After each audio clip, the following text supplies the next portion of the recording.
Panchayat officer జ్యోతి మేడంకి, step CEO గారికి,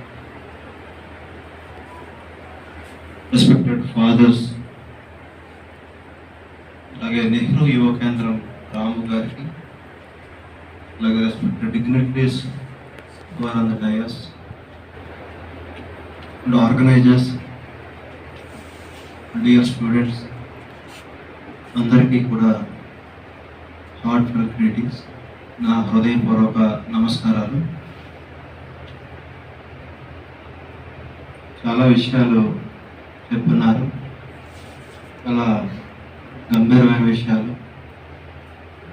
నాకైతే పెద్ద పెద్ద విషయాల్లాగా ఉన్నాయి. మీకు అర్థమైందా? I understood. కొంతమంది కొద్దిగా అర్థమైనట్టుగా, కొంతమంది అర్థం కాదన్నట్టుగా.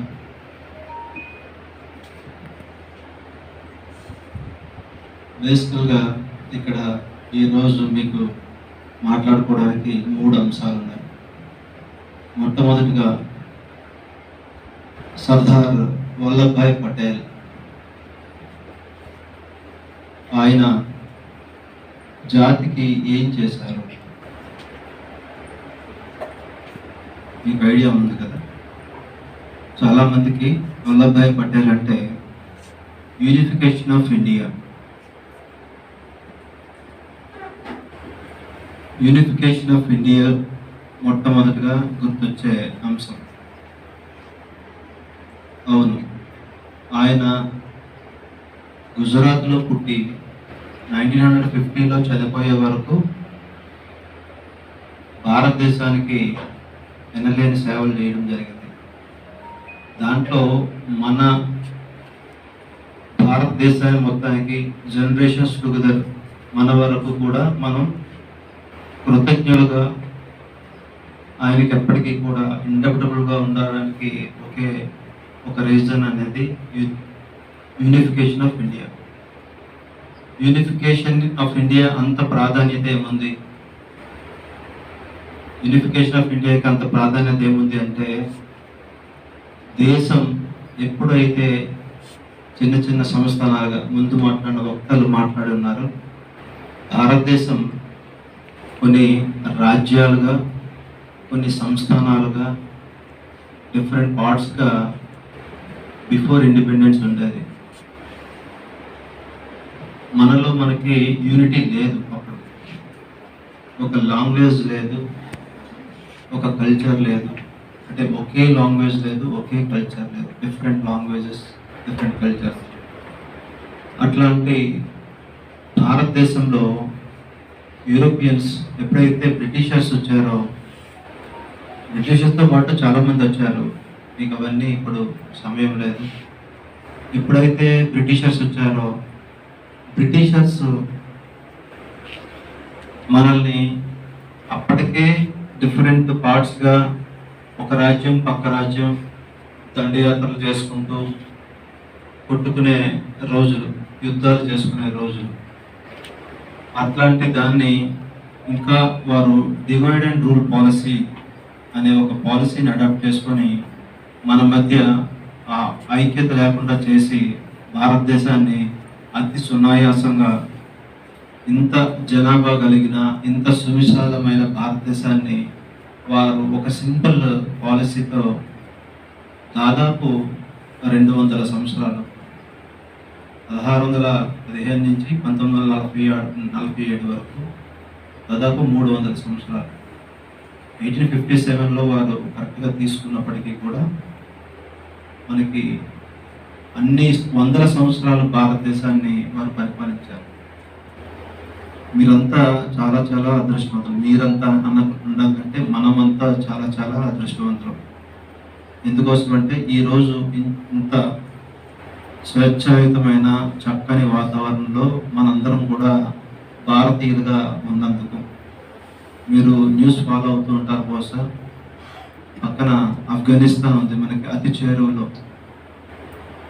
అక్కడ ఏ విధమైన పరిపాలన ఉంది, అక్కడ ప్రజలు ఎంత భయాందోళనకి చెందుతున్నారు, ఎంత భయాందోళనతో వేరే దేశాలకు కానీ ఇతర ప్రాంతాలకు కానీ వారు ప్రాణాలను అరచేతులు పెట్టుకొని పరిగెడుతున్నారో మీరు చూశారు.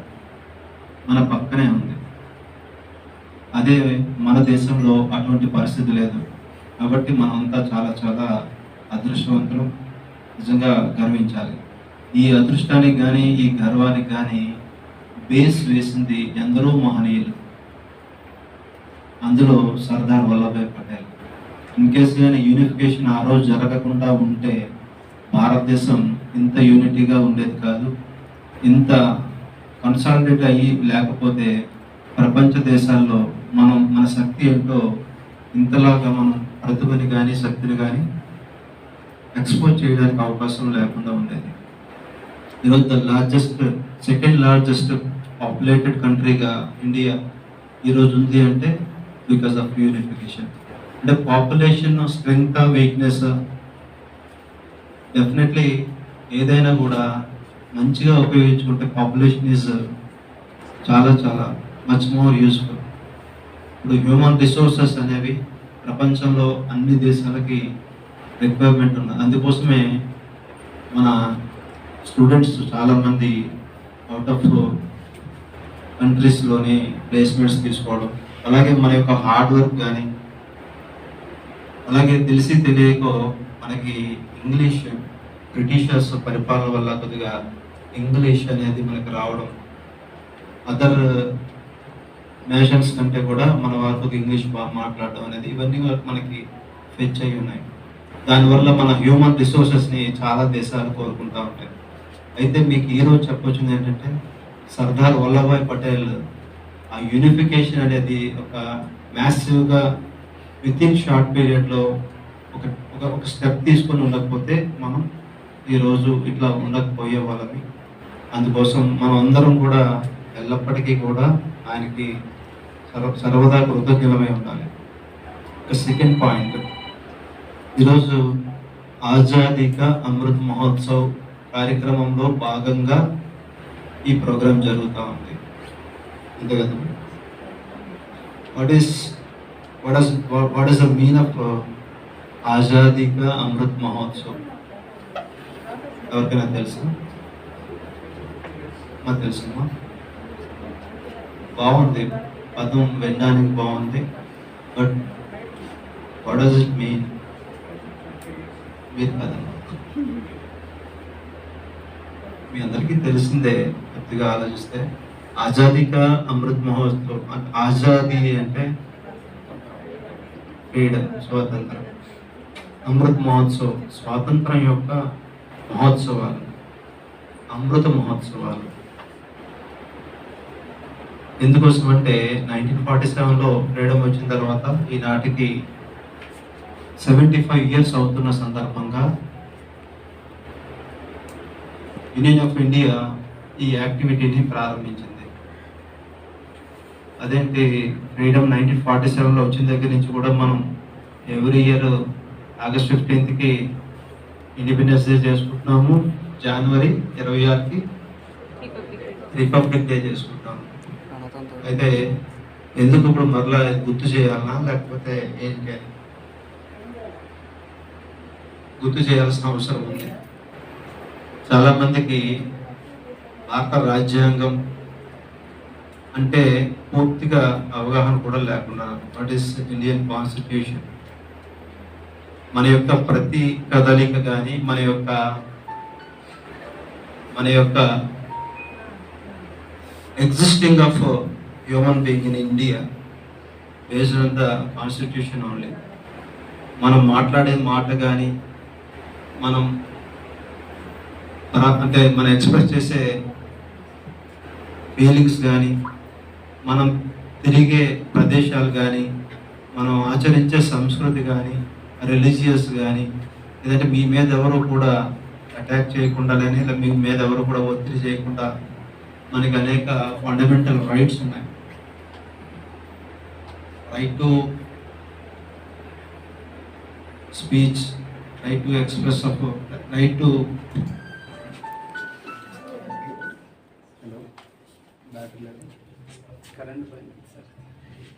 సార్ వాయిస్ వినబడుతుంది కదమ్మా? అట్లాంటి ఎన్నో ఫండమెంటల్ రైట్స్ మనకు ఉన్నాయి. చాలా దేశాల్లో ఇటువంటి ఫండమెంటల్ రైట్స్ లేవు కూడా. ద ఫ్యాక్ట్ మీ అందరూ engineering first year second year మీ అందరికి ఆల్మోస్ట్ ఓటు హక్కు కూడా వచ్చి ఉంటుంది. ఎంతమంది ఓటు తీసుకున్నారు, మీకున్న ఎన్రోల్ అయ్యారు యాజ్ ఎ ఎలక్టర్? ఇదంతా ఎలక్టర్సా? కొంతమంది తీసుకున్నాము. ఎందుకంటే రాజ్యాంగం కాన్స్టిట్యూషన్ ఇచ్చిన మరొక అద్భుతమైన వరం ఏంటంటే ఓటు హక్కు. మీకున్న ఓటు ద్వారా మీరు ప్రభుత్వాలను ఎన్నుకోగలుగుతారు. ఆ ప్రభుత్వాలు మీ యొక్క భవిష్యత్తు కానీ ఆ ప్రభుత్వాలే మన భవిష్యత్తుని నిర్ధారిస్తాయి. కాబట్టి పాలసీ మేకింగ్ వారే చేస్తారు. కాబట్టి అటువంటి పాలసీ మేకింగ్ చేసే ఇన్స్టిట్యూషన్స్ ఉండే పార్లమెంట్ కానీ అసెంబ్లీ కానీ ఇటువంటి వాటికి ఎమ్మెల్యేస్ని ఎంపీస్ని పంపించాల్సిన బాధ్యత ఎవరి మీద ఉంది? మన మీద ఉంది. ముఖ్యంగా యూత్ మీద. ఎందుకంటే భవిష్యత్ అంతా మీది కాబట్టి ఎన్రోల్ అవ్వండి. మంచి ఎవరైతే ఉన్నారో వారికి ఓటు వేయండి. మంచి నాయకులు ఎవరైతే ఉన్నారో వారికి ఓటు వేయండి. ఈ ఆజాదీ కా అమృత్ మహోత్సవ్ ఎందుకు ఇప్పుడు ఇంత ఘనంగా నిర్వహించుకోవాల్సిన అవసరం ఉంది అంటే, చాలామంది మనం డెవలప్మెంట్ అనే పేరుతో బేస్ మర్చిపోతూ ఉన్నాం. చాలామంది మర్చిపోయి భారతదేశానికి కొంతమంది ఈ వాట్సాప్లో వాటిలోని వీడియోస్ వస్తూ ఉంటాయి. రిపబ్లిక్ డే ఎప్పుడు అంటే చెప్పలేరు కొంతమంది. రిపబ్లిక్ డే ఎందుకు అంటే చెప్పలేరు. భారత రాజ్యాంగం ఎవరు తయారు చేశారు, దానికి ఎవరు డ్రాఫ్టింగ్ కమిటీ చైర్మన్ అంటే తెలియదు. అట్లా బేసిక్ క్వశ్చన్స్ చాలా మందికి తెలియదు. అలాగే మన దేశానికి ఈ స్వతంత్రం తీసుకొచ్చిన ఎందరో నాయకులు చాలా మంది గురించి తెలియదు అసలు.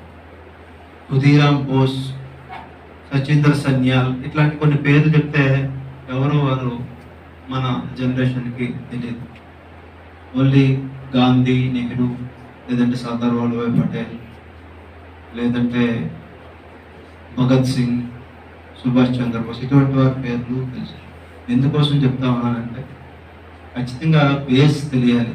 మనం ఎక్కడున్నాం, మనకి ఈ లైఫ్ ఇచ్చిన మన ఫాదర్స్ అంటే మీ ఫాదర్స్ కాదు, నేషనల్ ఫాదర్స్, వారి గురించి తెలుసుకోవాల్సిన అవసరం ఉంటుంది. అట్లా తెలుసుకోవాల్సిన అవసరం ఉందని ఓల్డర్ జనరేషన్స్ భావించేవి. But nowadays younger generations వాటి మీద అంత ఫోకస్ పెట్టే టైం ఉండటం లేదు, అంత ఆసక్తి ఇంట్రెస్ట్ ఉండటం లేదు. అందుకోసం కనీసం గవర్నమెంట్ ఇటువంటి కార్యక్రమాలు ప్రవేశపెడితే తెలుస్తాయి, అసలు విషయాలు తెలుస్తాయి కదా. మాలాంటి వాళ్ళు వచ్చి మిమ్మల్ని కూర్చోబెట్టి 4 మాటలు చెప్తే అది బలవంతంగానో లేదంటే ఇష్టంగానో విషయాలు తెలుసుకుంటారనే ఉద్దేశంతో ఈ కార్యక్రమాలు ఈ రూపకల్పన చేయడం జరిగింది. తెలుసుకోండి అందరూ కూడా. మీకు చాలా టైం ఉంటుంది.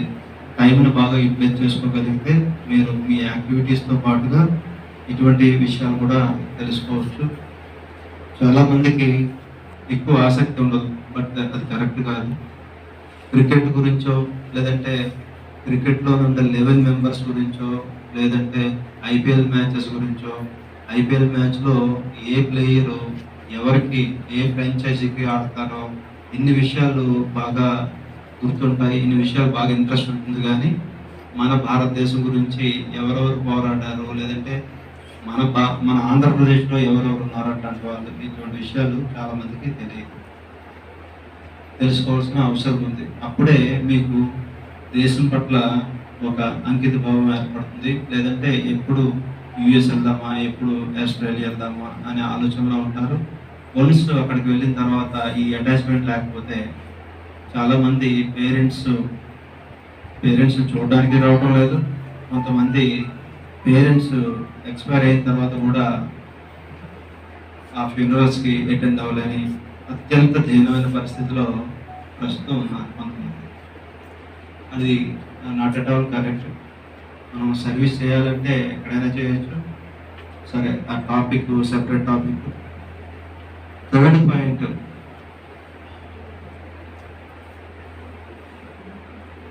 Plastic waste management, single use of plastic waste management and rain drops. దానికి ఏదో స్లోగన్ బాగా చెప్పారు,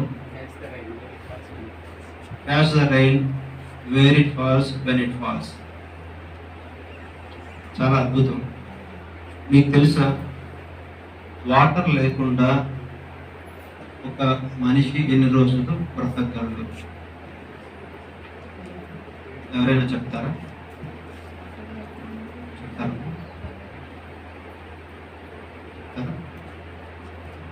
బేసిక్ ఇటువంటి క్వశ్చన్స్ అప్పుడప్పుడు మనం ఆలోచించాలి.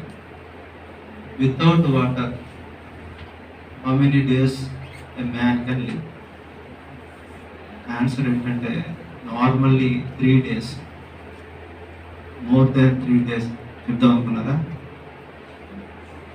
మోర్ దెన్ 3 days మనిషి బతకడం చాలా కష్టం. ఏదైనా కొన్ని సర్కమ్స్టెన్సెస్లో కొన్ని అవర్స్ కొద్దిగా పోస్ట్పోన్ అవ్వచ్చు, కానీ నార్మల్గా 3 days. ఎందుకు చెప్తా ఉన్నానంటే వాటర్ అనేది అంత అవసరమైన రిసోర్స్. భూమి మీద మీ అందరికీ తెలిసే ఉండొచ్చు, 3/4 వాటర్ ఉంది, 1/4 ల్యాండ్ పార్ట్ ఉంది. అవునా? 3/4 వాటర్లో పాటబుల్ వాటర్, డ్రింకింగ్ వాటర్ ఎంత ఉందో తెలుసా?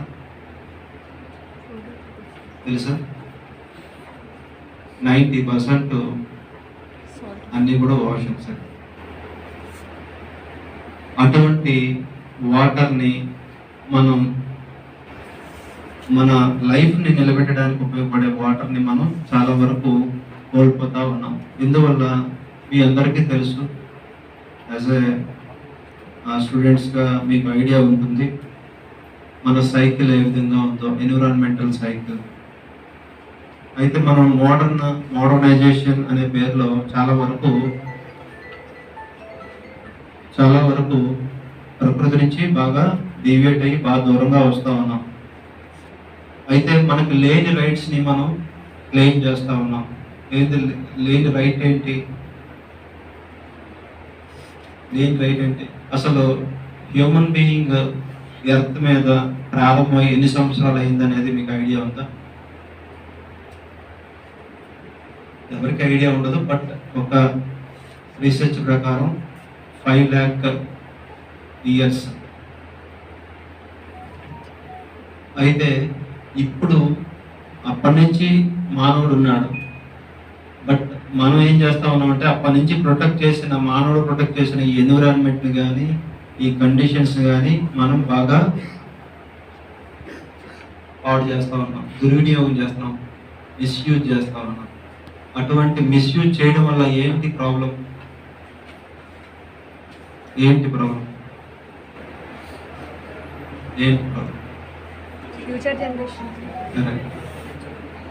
ఫ్యూచర్ జనరేషన్స్ ఇబ్బంది పడతాయి కంపల్సరీ. ఇందాక చెప్పారు కదా, వాటర్ ఇప్పుడు మనం బాటిల్స్లోని కొనుక్కోవాల్సిన పరిస్థితి ఉంది. అలాగే ఎయిర్ను కూడా కొనుక్కోవాల్సిన పరిస్థితి రావచ్చు.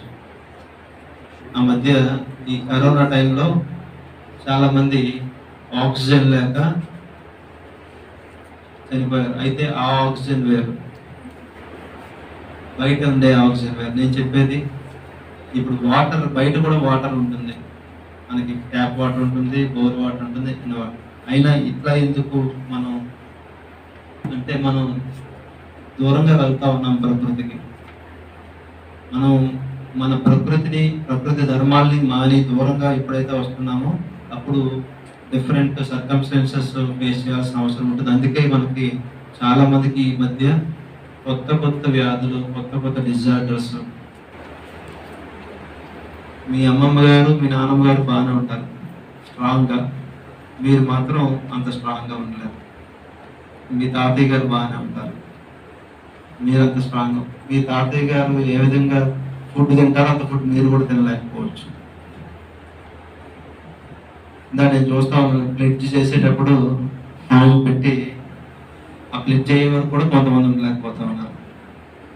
దానికి ఇంకో చేయి సపోర్ట్ పెడతా ఉన్నాను. ఈ ఆజాదీ కా అమృత్ మహోత్సవంలో అది కూడా ఉంది, fit India. Very very important. ఇది నవ్వినట్టుగా ఉంటుంది కానీ మీరు ఆరోగ్యంగా ఉంటేనే ఏ విధమైన ఎంజాయ్మెంట్ అయినా, ఏ విధమైన ఎడ్యుకేషన్ అయినా, ఏమైనా వెల్త్ అయినా, ఇంకేదైనా. మీరు ఆరోగ్యంగా లేనప్పుడు కష్టం. మీకు బాగా ఇష్టమైన సినిమా ఏదైనా వస్తున్నా కూడా, లేదంటే మీకు బాగా ఇష్టమైన ఫిల్మ్ స్టార్ యొక్క సినిమా రిలీజ్ అయినా కూడా, మీకు టికెట్స్ ఇచ్చినా కూడా మీకు విపరీతమైన హెడేక్, మీకు ఫుల్ ఫీవరు, విపరీతమైన బ్యాక్ పెయిన్ ఉంటే వెళ్ళగలుగుతారా? వెళ్ళలేదు. హెల్త్ బాగుంటే అప్పుడు సెకండ్ థాట్ మనకి వస్తుంది. మీకు అందరికి ఎందుకు చెప్తా ఉన్నా అంటే, ఫిట్ ఇండియాలో భాగంగా యూత్ ఎవరైతే ఉన్నారో మీరంతా హెల్త్ కాన్షియస్నెస్ కలిగి ఉండాలి. కొంతమంది అడుగుతారు, చూడటానికి నేను బాగానే ఉన్నాను కదా సార్, స్లిమ్గా హ్యాండ్సమ్గా ఉన్నాను, అంటే బాగున్నాం కదా. చూడటానికి మీరు స్లిమ్గా ఉన్నారా, లేదంటే హ్యాండ్సమ్గా ఉన్నారా, మంచి హెయిర్ స్టైల్ కలిగి ఉన్నారా, అట్లా కాదు. మీ హెల్త్ కండిషన్ ఏ విధంగా ఉంది, మీరు మీ యొక్క స్ట్రెంగ్త్ ఏ విధంగా ఉందనేది చెక్ చేసుకోవాలి కంపల్సరీ. ఎందుకంటే మీరు యంగ్ జనరేషన్ కాబట్టి మీ హెల్త్ బాగుంటే మీ ఫ్యూచర్ అంతా బాగుంటుంది. లేదంటే 30s 40s వచ్చేసరికి హెల్త్ రిజర్వ్స్ స్టార్ట్ అయిపోతూ ఉంటాయి. ఈ రోజుల్లోని డయాబెటిక్ అనేది ఇంతకుముందు ఆఫ్టర్ 45 ఆఫ్టర్ 50 ఇయర్స్లో డయాబెటిక్ స్టార్ట్ అయ్యేది. ఇప్పుడు అట్లా కాదు. చాలామంది స్టూడెంట్స్కే ఈ ప్రెషర్ వలనో, లేదంటే మన యొక్క ఎన్విరాన్మెంట్ వలనో, ఫుడ్ కండిషన్స్, లేదంటే హెరిడిటరీ అప్పుడు వాళ్ళకే ఉంది, ఆ జనరేషన్కి ఉంది హెరిడిటరీ. బట్ ఏంటంటే మనకి వాళ్ళకి తేడా మనం తినే ఫుడ్ హ్యాబిట్స్, మనం వేర్ చేసే ప్రెషర్, అలాగే మన యొక్క డిజార్డర్స్, మన ఫిట్నెస్ని మనం కాపాడుకోలేకపోవడం, ఇవన్నీ కూడా వెరీ ఇంపార్టెంట్. ఈ ఆజాదీ కా అమృత్ మహోత్సవంలో భాగంగా అది కూడా పెట్టడం జరిగింది. అది మీ అందరికీ ఉపయోగం అని కూడా నేను చెప్పడం జరుగుతూ ఉంది. అలాగే నీటిని సంరక్షించడం, మీ అందరూ కూడా మైండ్లో ఈ విషయాలు పెట్టుకోవాలి. కొంతమంది చూస్తూ ఉంటాం, ఇంట్లో అవసరం ఉన్నా లేకపోయినా వాటర్ని చాలా వేస్ట్గా వాడుతూ ఉంటారు. ఎందుకంటే మనకి ట్యాప్ వాటర్ ఉంది, లేదంటే మనకి పైన ట్యాంక్ ఉంది కదా, ట్యాంక్లోంచి వాటర్ వస్తూ ఉంది కదా. మీరు ఒకసారి ఆలోచించండి, మీ యొక్క హౌస్ కానీ, మీ యొక్క అపార్ట్మెంట్లో కానీ ఒక 1 డే కంప్లీట్గా వాటర్ రాలేదు, మీ పరిస్థితి ఏ విధంగా ఉంటుంది? లేదా 2 days వాటర్ రాలేదు, అప్పుడు మీ పరిస్థితి ఏ విధంగా ఉంటుంది? విలేజెస్లో అయితే ఆ పాట్ తీసుకెళ్ళి ట్యాంక్స్ లేదంటే ఎక్కడ ఉంటాయి తీసుకొచ్చుకుంటారు. మీరు సిటీలో, విజయవాడ లాంటి సిటీలో ఉండి మీకు వాటర్ రాలేదంటే ఎంతకాలం మీరు ఈ బబుల్స్ తీసుకొచ్చో లేదా ఇంకో ఎట్లా మేనేజ్ చేయగలుగుతారు? కష్టం కదా. ఎందుకు వాటర్ రాదండి అంటే మన యూసేజ్ ఆ విధంగా ఉంది, మన వాటర్ ప్రొటెక్షన్ మెజర్స్ ఆ విధంగా ఉన్నాయి. చాలామంది అసలు కాన్షియస్నెస్ లేకుండా ఉన్నారు. అసలు ఏమవుతుంది, ఎన్విరాన్మెంటల్ కాన్షియస్నెస్ లేకుండా ఉన్నారు. ఆ కాన్షియస్నెస్ని దయచేసి మీరు అందరూ కూడా అడాప్ట్ చేసుకోండి. మీకు అందరికీ ఇప్పుడు మొబైల్స్ చేతిలో ఉన్నాయి, ఇంటర్నెట్లో మీరు ఏది సెర్చ్ చేసినా అసలు ఈ ఎన్విరాన్మెంటల్ చేంజెస్ ఏ విధంగా ఉంటున్నాయి అనేది మీకు తెలుస్తుంది. యాక్చువల్లీ మీకు ఇన్ని ఫ్యాన్స్ ఉన్నాయి, ఇట్లా ఎన్ని ఫ్యాన్స్ ఉన్నాయి, లేదంటే ఎయిర్ కండిషన్, చాలా క్లాస్ రూమ్లో ఎయిర్ కండిషన్. ఇంతకుముందు క్లాస్ రూమ్స్ అట్లా ఉండేవి కాదు. ఇప్పటికీ కూడా చాలా గవర్నమెంట్ స్కూల్స్లోని ఏసీలు అవి ఉండవు, కానీ ఫ్యాన్స్ అయితే ప్రొవైడ్ చేస్తూ ఉన్నారు. ఇంతకుముందు ఫ్యాన్స్ కూడా ఉండేవి కాదు, మీకు తెలుసా? అంటే హ్యూమన్ బీయింగ్ అడవుల్లో పుట్టినప్పుడు, లేదంటే అడవుల్లో సంచరించేటప్పుడు ఈ ఫ్యాన్స్ అవి ఉండేవా? లేదు కదా. బయట ఉండే వెదర్ కండిషన్స్కి బాడీ ఎకస్టమ్ అయి ఉండేది. ఇప్పుడు మనం బయట ఉండే వెదర్కి ఎకస్టమ్ అవ్వగలమా, లేదంటే బయట వెళ్ళి సస్టైన్ అవ్వగలమా? ఉదయం నుంచి సాయంత్రం వరకు మీరు బయట తిరిగి చూడండి, సాయంత్రం మీ పరిస్థితి ఏంటో అర్థం చేసుకోండి. అంటే మీరు ప్రకృతి నుంచి దూరంగా వస్తున్నారని అర్థం. కొద్దిగా నేను ఈ విషయాలు ఎందుకు చెప్తున్నానంటే డీటెయిల్డ్గా మీ యొక్క ఆలోచన, మీ యొక్క బిహేవియర్ చేంజ్ రావాలి, మీలో యాటిట్యూడ్ చేంజ్ రావాలి. ఈ వాటర్ని సేవ్ చేయడం అనే కాదు, ఇప్పుడు వేస్టేజ్ అంతా ఏ విధంగా మేనేజ్ చేస్తూ ఉన్నారు, వేస్ట్ని అంటే మీ దగ్గర చాలా వేస్ట్, అసలు wet waste, dry waste, medical waste, లేదంటే ఎలక్ట్రానిక్ వేస్ట్, ఇట్లా చాలా టైప్స్ ఆఫ్ వేస్ట్ ఉన్నాయి. ఆ వేస్ట్ ఏ విధంగా మేనేజ్ చేస్తూ ఉన్నారు? ఎందుకంటే చెప్తా ఉన్నారు ముందు మాట్లాడిన వాళ్ళు, కొన్ని ఆవులు మీరు పాడేసిన ఈ ప్లాస్టిక్ బ్యాగ్స్ లేదంటే ఇంకొకటి టిఫిన్ తీసుకురావడం, పార్సల్ ఇప్పుడంతా ఈ స్విగ్గీ జొమాటోస్ నడుస్తూ ఉన్నాయి కదా, తీసుకురావడం, ఫుడ్ తినేయడం, వాటిని ఆ కవర్లోనే చుట్టి పాడేయడం. ఈ జంతువులకి ఏం తెలుస్తుంది అసలు? యానిమల్స్కి అదే ఫుడ్ మెటీరియల్ అనుకుని తినేస్తూ ఉన్నాయి, చనిపోతూ ఉన్నాయి. అసలు చనిపోయినప్పుడు పోస్ట్ మార్టం చేస్తే అందులో ఈ ప్లాస్టిక్ వేస్ట్, ప్లాస్టిక్ వ్యర్థాలు ఇవన్నీ బయటపడతా ఉన్నాయి. చాలామంది సముద్రంలో కూడా, ఈ సముద్రం అంటే అదొక పెద్ద గార్బేజ్ అనుకుంటా ఉన్నారు, సముద్రంలోకి విసిరేస్తే అది సరిపోద్దని. ఈ గవర్నమెంట్స్ కూడా, చాలా గవర్నమెంట్స్ ఈ వేస్టేజ్ అంతా సముద్రంలో వదిలేస్తూ ఉన్నారు. మనం చాలా వరకు అంటే ఇండియాలోని సీ ఫుడ్ తినేది కొద్దిగా తక్కువైనప్పటికీ కూడా చాలా కంట్రీస్లో సీ ఫుడ్ అనేది చాలా ఎక్కువ తీసుకుంటూ ఉంటారు. ఈ సీ ఫుడ్ తీసుకునేటప్పుడు మరి సముద్రంలోకి వేస్టేజ్, లేదంటే ఈ ఇండస్ట్రీస్ వేస్ట్ కానీ, లేదంటే థర్మల్ పవర్ స్టేషన్ వేస్ట్ కానీ, లేదా అటామిక్ పవర్ స్టేషన్ వేస్ట్ కానీ, అన్నీ కూడా అందులోకి వేస్తే మరి ఈ ఆక్వా ఏమవుతుందంతా జీవరాశులు ఫిష్ అయి ఉంటాయి కదా, ఏమవుతాయి అవన్నీ కూడా చాలా వరకు డ్యామేజ్ అవుతూ ఉన్నాయి. వాటి కూడా ఆ చేంజెస్ వస్తూ ఉన్నాయి. ఆ ఫుడ్ మనం తింటా ఉన్నాం మళ్ళా. సరే, ఇవి చాలా పెద్ద సబ్జెక్టు, మీ అందరికీ కూడా అవగాహన క్రియేట్ చేయడం కోసం ఇవన్నీ చెప్పదలుచుకున్నాను. అలాగే వేస్ట్ మేనేజ్మెంట్ కూడా మీ యొక్క పరిసరాలని క్లీన్గా ఉంచడానికి చూడండి. మీ వేస్ట్ని ఏ విధంగా మేనేజ్ చేస్తారనేది మీకు యాజ్ అ స్టూడెంట్స్గా కొత్తగా చెప్పనవసరం లేదు. బట్ ఏంటంటే ఈ ప్లాస్టిక్ వేస్ట్ ఏదైతే ఉందో, సింగిల్ యూజ్ ఆఫ్ ప్లాస్టిక్, వాటిని ప్రాపర్గా మేనేజ్ చేస్తే ఈ మన క్రియేచర్స్ ఏవైతే ఉన్నాయో, యానిమల్స్, ఇవన్నీ కూడా వాటి బారిన పడి ప్రాణాలు కోల్పోవాల్సిన అవసరం ఉండదు. యాజ్ అ రెస్పాన్సిబుల్ సిటిజన్ మీరందరూ కూడా ఈ విషయాలన్నీ తెలుసుకొని భవిష్యత్తులో మీ యొక్క బిహేవియర్ కొద్దిగా చేంజ్ చేసుకోవాలి. అలాగే మీ ఇంట్లో వాళ్ళకి, మీ ఫ్రెండ్స్కి కూడా మీరు గ్రూప్లో ఉన్నప్పుడు మీ పేర్ గ్రూప్ కూడా చెప్పాలి. వాళ్ళు ఏమైనా ఈ ప్లాస్టిక్ అది విసిరేస్తా ఉంటే వద్దట్లా విసిరేయద్దు అని చెప్పి. ఎవరైనా ఇదొక టెండెన్సీ ఉంది, ఒక 4-5 ఉన్నప్పుడు ఎవరైనా ఒక మంచి చెప్తే ఆ వ్యక్తిని టార్గెట్ చేసి కామెంట్ చేయడం అనేది దట్ ఈస్ నాట్ కరెక్ట్.